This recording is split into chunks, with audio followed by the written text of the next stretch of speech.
counterintuitive as it sounds, we don't want to go out and try to establish understanding as our first step. We want to actually simply establish connection. The biggest way that we can mess this up and really create kind of Russian roulette for the connection process is to enter into one of two things, and that is judgment or assumptions.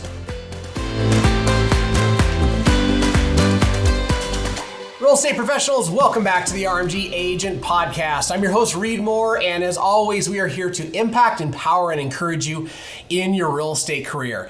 If you would go with me over to all the places, rmgagentpodcast.com, you're going to be able to get the action guides, the blogs, and all of the goodies that we put out to be able to help you. And if you would like, subscribe, and share our content on YouTube or Spotify, Apple Podcasts, anywhere that you watch or listen. We really appreciate you, and we appreciate all your help sharing this to be able to encourage more people in real estate. So today, to deeply encourage people, we have Jake Bartlett, also known as the Encourager. I have been called that once. It was just right now. But I will start with encouraging you to go to areapro.com/RMG to check out the tool that we said that you needed to use that every agent needs, and that will get you an awesome discount as well. Love it. So we are going to jump into today's episode, but first go back and watch Freemium, The Power of Giving Away Your Best. That was our last episode. Go check that out if you haven't listened to it. And today we have Connect 4, Seek to Connect Before You Seek to Understand. Oh, I like it. This is going to be a little counter-cultural to what you've been told in the beginning. So in relationships, the importance lies with seeking to understand. Yeah.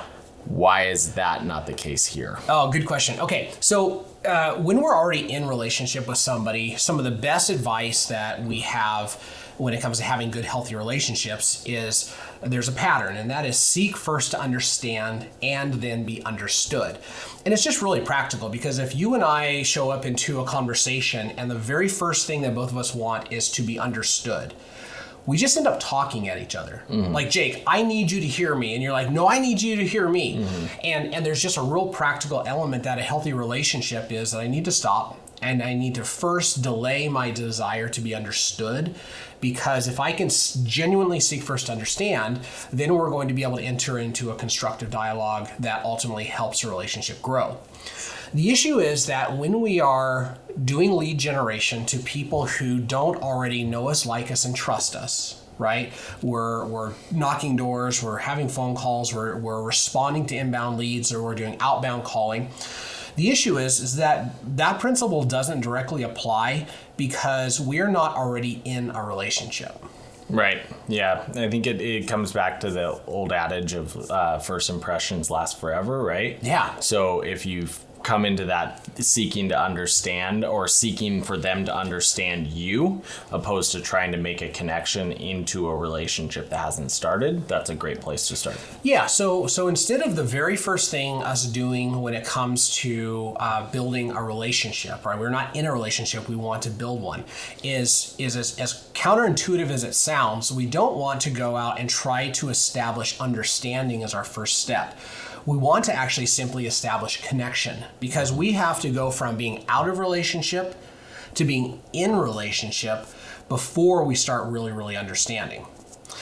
The importance of this is in the skill set that you develop around connecting with people. And there are some really, really good things that you can do when it comes to connecting to people, and then there's some other ways that are very normal, that are very popular. The problem is that they are just riddled with landmines. They have lots and lots of problems. Yeah. So what is a really good first step in a lead generation conversation to start that connection process? Okay. So the first thing we want to do is we really want to simplify what it is that we are setting out to do, or how we're setting out to do it, because human communication is very, very, it can be very simple, but it's also very, very complex when it comes to what's behind the scenes. So anytime you're communicating or trying to connect with another person, you have to understand that you are connecting with somebody who comes from a different culture right? Even if they share the same region, the same skin color, whatever, you don't know the very specific culture that they came out of, right? And this is really obvious if you went overseas somewhere, right? All of a sudden you're in France and there's just very, very much a different culture.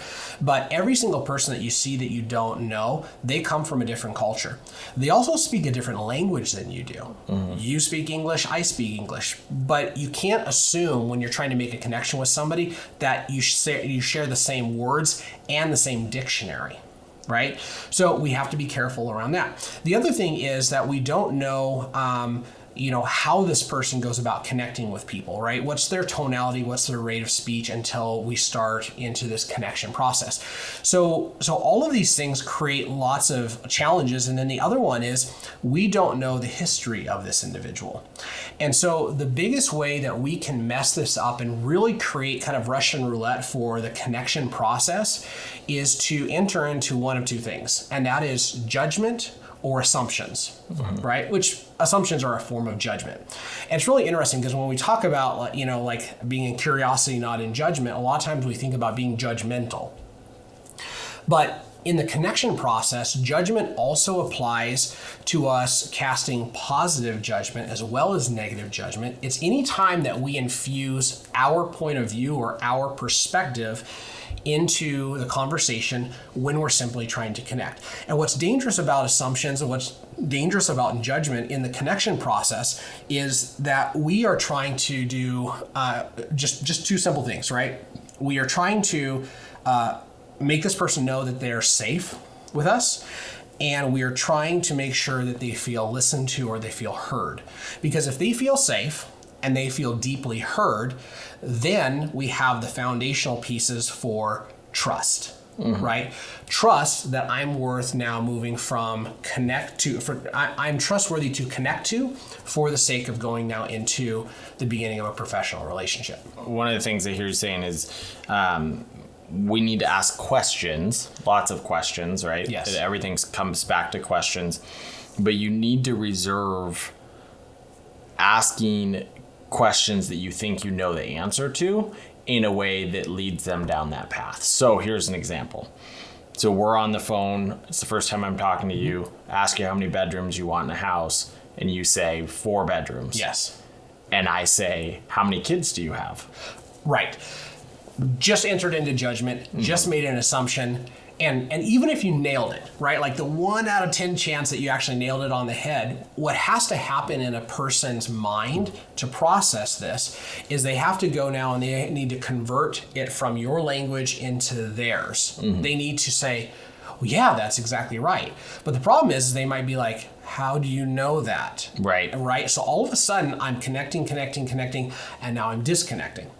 Now some people will still move forward to an appointment like with a couple of these, like snafus. But the more times you interject those kind of things, the more problematic it is. So, another example would be I would say, hey Jake, where are you from? Just like in a normal conversation on the street with somebody I don't know. Where are you from? I'm from Yakima, Washington. Oh my gosh, I love Yakima. It's such a great place. Really? Okay, so it's interesting because you can even see it in your face where like the very first thing is like, how do I process this? Right? Do I feel safe? Do I feel threatened? Do I feel like this person's on the same page? How much do I want to share about how much I love it or hated it or had a horrible experience there? Right. All of those things create disconnection if I'm not already in an established relationship. Right? So as a salesperson or as somebody that just even gets genuinely excited about human connection, I am so full of opportunities to mess this up. So somebody, right now it's in the Northwest and it's getting cold and somebody says I'm moving to Arizona and the first thing out of my mouth is, oh my gosh, I love Arizona. It's so great. And I just start word vomiting. What's the reason they're moving to Arizona? Who knows? Could be death in the family. Yes. Could be divorce. Could be they lost their job and they have to move somewhere else because they can't find a job here. There could be all sorts of terrible things. Yeah, ski season's right around the corner. They love skiing, and now there's all of these ways that I can disconnect. So instead of trying to do the traditional thing in connection, which is to try to find commonality. You like golf? I like golf. You're from Yakima? I've been to Yakima, right? all we have to do is simplify this and not interject our words, because the thing is that when somebody starts to feel interpreted, and every time you say something, they have to kind of go through the motions of interpreting what you said to say, yeah, that's right, or not quite, right? That's a disconnect. So there's a couple of safe things that we can do. Number one is it's safe to ask questions instead of making comments. Questions are magic for connecting with people, because there's very few questions that are unsafe. Most questions are just kind of inherently safe, right? The second thing that we want to do is we want to do something that's just old school sales, and that's mirroring and matching. If somebody's a very fast talker and they're very high energy, I can raise my energy and speed that I talk. If they're slower and maybe more gentle as a person, I'm going to have to slow that down a little bit, because if I start speeding up, I'm telling them I'm not a safe place, because that person is safe with themselves. They are safe with the way that they speak. They're safe with the level of energy that they bring to the table. They're safe with all that stuff. Anything outside of that is to some extent unsafe, which means to some extent it's disconnecting, right? Right. The other thing is, it's not just the asking questions and mirroring and matching tonality and rate of speech, is that I simply want to connect by using their words back to them. And this is so simple that it's almost a little bit offensive, right? It's like, could it be that simple? Yeah, it is. Because if I say something like, Jake, where are you from? I'm from Yakima. Oh, you're from Yakima. Yep. That's it. Right. Right? You're going to totally agree with those words that came out of my mouth, because I'm literally quoting you, right? If I said, hey, what kind of truck do you drive? I drive a Dodge Ram. Oh, you drive a Dodge Ram. Okay. So as soon as I say, oh, you drive a Dodge Ram, and I start saying something like, well, I'm a Chevy guy myself, or like, oh my gosh, I love Dodges. I don't know if you love them, right? So if I can just stop from going into that word vomit mode that I might do with a friend, which, by the way, maybe that's not even all that great, it's going to help me get from being out of relationship, being into relationship. Yeah, I think as you're talking through this, one of the things that makes a lot of sense is some of those things that when you're in a relationship really strengthen the relationship. It's like, how many times have we had the conversation with somebody that's, I have a Dodge, you have a Chevy, right? Like that combative, like, oh, I'm a Dodge guy, you're a Chevy guy. We're in relationship. That builds and strengthens the relationship because we're able to poke fun at each other. But when you're not in that relationship, that's a wall that you're putting up of like, I'm better than you. Yeah. Or I think my car's better than yours. Yeah. And so there might be a chance that you talk to somebody and they're a real fun person and they like poking fun and they like this. That's great. But the question is, do you want to risk not entering into a relationship with somebody who otherwise would know you, like you, trust you, do business with you for the next 20 years? Or would you rather try to connect by entering to some level of assumption or judgment? My encouragement is just don't do it. Yep. Right? So you brought up a good point when we were talking about this, and it's like, okay, so if all I'm doing is saying things back to them, then how am I actually moving towards understanding, right? And the answer, of course, which you brought up, which is going 3 deep. Now, we can go deeper into somebody's motivation. We can go deeper into what is important to them without offering judgment or assumption, right? So that might be something like, so hey, Jake, how many bedrooms do you need in your house? 4. 4 bedrooms. Great. Tell me a little bit about what you planned on using those bedrooms for. Yep. Me and my wife need one of the bedrooms. Then we have 3 boys. Probably put the 2 youngers in one, and then the other one will have his own. And then we'd like an office since we work at home. Okay, so you'd like an office because you work at home. You want one for you and your wife, and then the others for the kids. Yep. Okay. There's no hesitation, right? Because I just told you back. I didn't have to say it back in the exact order, but I just gave you back exactly what you wanted. What you told me was that you heard what I said. Yes, you're safe because I heard you and listened to you. So now we do the same thing. We say, hey, Jake, how many bedrooms do you need? I need 4. You need 4, great. So I'm guessing that you probably need a home office, and you need some for each of your kids. Is that what? Actually, I'm going to put 2 kids in one room, so I actually have 3 kids. Oh, okay, great. Okay. We didn't just destroy the relationship, right? This is fine if you're in relationship. If you're not in relationship, I just create an opportunity for this person to see, whether it's consciously or subconsciously, I don't think this guy listens. I don't think he really gets me. I don't think he really is out to help me, right? All that might not be true, but you have to face the fact that it actually is true if that's what they're experiencing, right? And that's a problem. Yeah.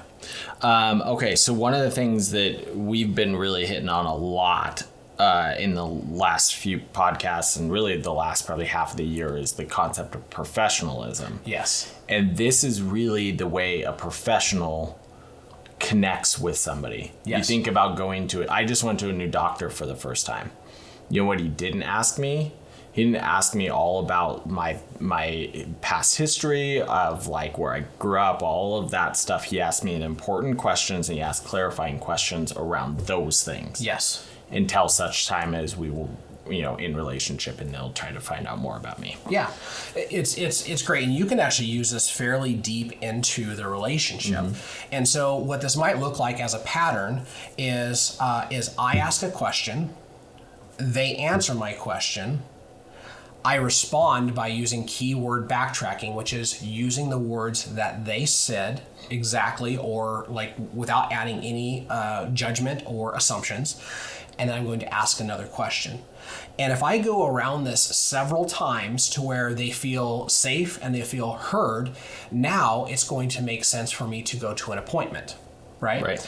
And a lot of times, this is another area that we miss it as salespeople, is that we're on the phone, and maybe we do connect with somebody, but now we start going into the needs analysis and we start going deeper into the process. That needs to be face-to-face. Right. If you have a different process, let's say you're working with sellers and you have a very, very heavy load of sellers, and you need to pre-qualify people more before you go meet them face-to-face, that's great.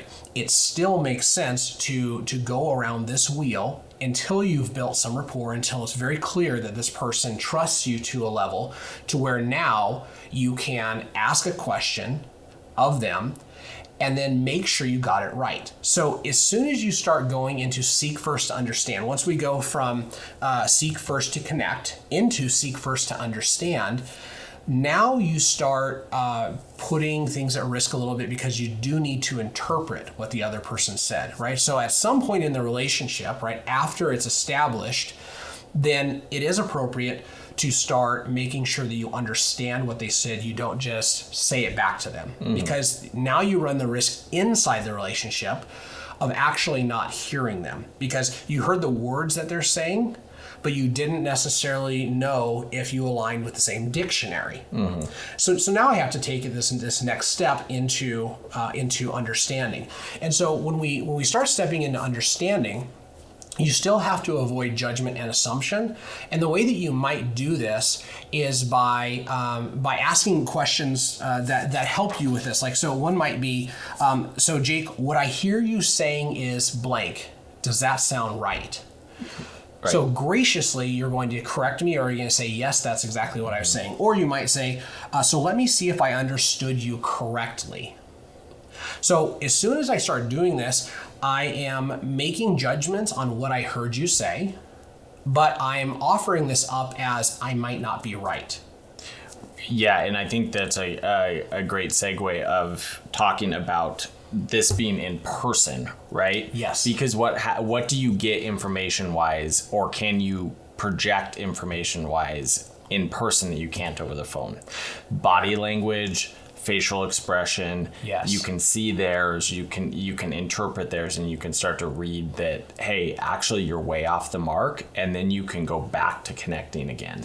Yeah, and if you take it into another profession like a doctor, if they have not met you before, are not going to diagnose you over the phone. They are going to say, hey, you know what? Come in and meet. Now, let's say I've been with the same doctor for 5 years.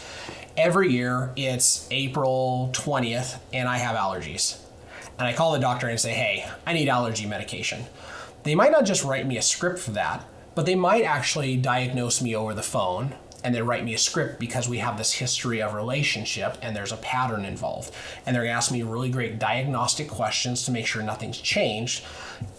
But that's deep inside of relationship. And so that's really what this episode is about, is if you want to grow your business, ultimately you have to make peace with some level of growth in your business is outside of people who already like you and trust you. Mm-hmm. And that might even be referrals, people that are going to lean in towards most likely doing those things, but they haven't had an experience with you yet. And so if you go to them and you don't seek first to connect before you seek to understand, you're going to put the relationship at risk. Ultimately, you're going to make less money, and people are going to have an experience with you that is not as good as it could have been. Yeah, one of the things that we talked about or have talked about with lead generation and scripting and role playing and all those things is the person that's talking the most is the one that's connecting with the other person, right? So if you go in with the goal of I'm asking a lot of questions and keeping my comments to very short, if none, and they're talking a lot about themselves and I'm asking questions and really finding out who they are and what's important in that, I'm the one that is they're connecting with me ultimately, right? Yeah. So, and then we're building trust, which is ultimately the foundation of our relationship. That's right. And if we do this and we build trust, now we get to go serve them, we get to go serve their family, we get to serve their referrals. And if they have a consistent experience with us, first connecting, then going through the steps of being able to understand them, that's going to be great for our business, and that's going to be great for the relationships. So your marching orders are to connect with people through questions. Yes. Right. Connect with people through questions, avoid judgment and assumptions, and use their words back to them. It's that simple. If you do that, you'll connect with more people. Awesome. Well, thanks for tuning in, guys. As always, we are here to impact, empower, and encourage you in your real estate business and all things that you do. Awesome. All right, guys, until next time, take care. We appreciate you.